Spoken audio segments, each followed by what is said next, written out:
Hello everyone, today we will be presenting on the topic of regional and social dialect, which is chapter 6 in our textbook. Regional variation refers to the differences in language use based on geographical locations. These variations can occur at three levels, which is international, intranational, and cross-continental. I will take you through each of these, giving examples along the way to show how language varies within and across countries. Let's begin with international variations.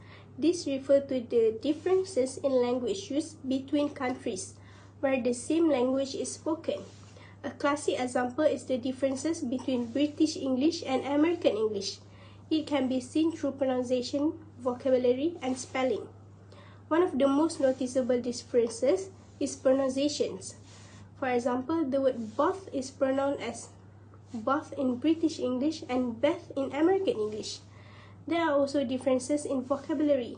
In the UK, we use the word truck for what American would call a lorry. Same with in British English, a flat refers to apartment, while in American English, it's just called apartment. British and American English also differs in spelling. For example, the word colors in British English is spelled with the letter U, while in American English, it's called color.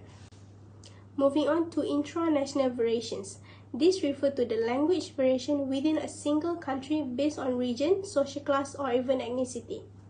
Let's look at regional variation within the UK. The UK is home to many distinct accents and dialects. For example, Cockney in London, Scouse in Liverpool, and Geordie in Newcastle. Each have their unique pronunciation and vocabulary. There are also differences in grammar. For instance, people in the north of England might use ain't, while in the south, they might prefer more standard form of grammar. This is not limited to just accents. Vocabulary also varies widely. For example, people in the north of England may prefer a bread roll as a barm, whereas people in the south will say bread roll. This variation highlights how even within one country, language can differ significantly based on where you are. Now, let's discuss cross-continental variation, or what is known as the dialect chain. This is where dialects gradually change over a large geographical area, forming a continuum. In dialect chain, dialects are often mutually intelligible in local area but become less intelligible as you move further apart. For example, in Germany, dialect vary from region to region. Bavarian German spoken in the south might be quite different from the dialect spoken in the north of Germany. However, dialect in the neighboring areas might still be easily understood by the speakers. The extremists might struggle to communicate effectively due to their differences. Another example of this can be seen in Chinese dialect. While Mandarin and Cantonese are distinct and not mutually intelligible in spoken form, other Chinese dialects in neighboring areas often share enough similarities that speakers can still understand each other. In short, regional variations show how language change across places between countries, within a country and across region, highlighting the diversity and richness of how people communicate. Social dialects are language varieties used by different social groups, such as based on occupation, age, gender, religion, or ethnicity. These dialects develop because our social environment shapes how we communicate. For example, teenagers often have their own slang compared to older generations. People working in different fields might use specific terms or jargon that outsiders may not understand. For instance, a doctor and a mechanic speak differently even if they live in the same area. Social dialects are not incorrect. They simply reflect identity, belonging, and the group you associate with. It's important to note that no dialect is better than another, but society may judge some as more prestigious depending on the power and status. This brings us to Standard English, which is often seen as the most correct form. But is it really? Alright, moving on to the next one, Standard English. Standard English is often considered the correct or proper form of English. It's used in schools, news report, legal documents, and formal writing. But the truth is, Standard English is just one variety, and it become dominant because it's associated with education, authority, and social power.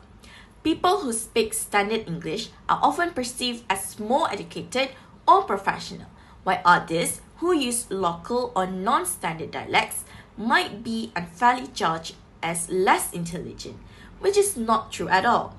Language is tied to power. Standard English is not better. It's just more accepted in formal settings. What's interesting is that Standard English has its own rule and accent, and even it changes over the time. Knowing this helps us to understand how language reflects social class and power, and why either dialects are sometimes looked down. Alright, now we're going to talk about the caste dialects. Caste dialects are specific to societies where a caste system exists, like in India. In such systems, language can reveal your caste identity, even without saying it directly. Higher castes often speak more Sanskritized or formal version of a language, while lower castes may use more colloquial or regional forms. These differences are not just in vocabulary, but also in grammar and pronunciation. For instance, a Brahmin might use more refined or classical terms, while someone from a lower caste might be more direct or informal. This creates a clear linguistic divide. Sadly, these dialect differences can lead to discrimination and reinforce social inequalities. Just like how accents can be judged, caste-based dialects affect how someone is treated in society, showing how deeply language and social hierarchy are connected. Lastly, we are going to talk about social class dialects. Social class dialects are shaped by a person's economic and social status, and they can be seen in the words they use, their sentence structure, and even pronunciation.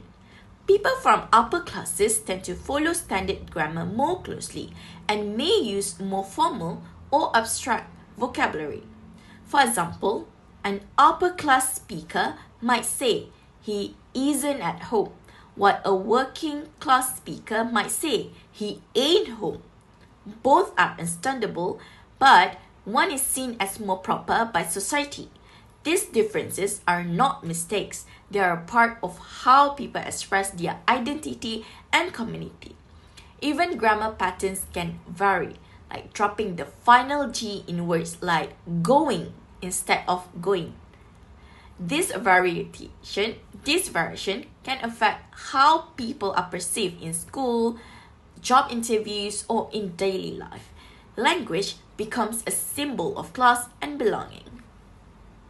In conclusion, the way we speak says a lot about who we are. Language is not just about communication. It reflects our identity, our background, and even our place in society. Whether it's a dialect based on caste, class, or standard English, every variation tells a story, and understanding these differences help us understand people better.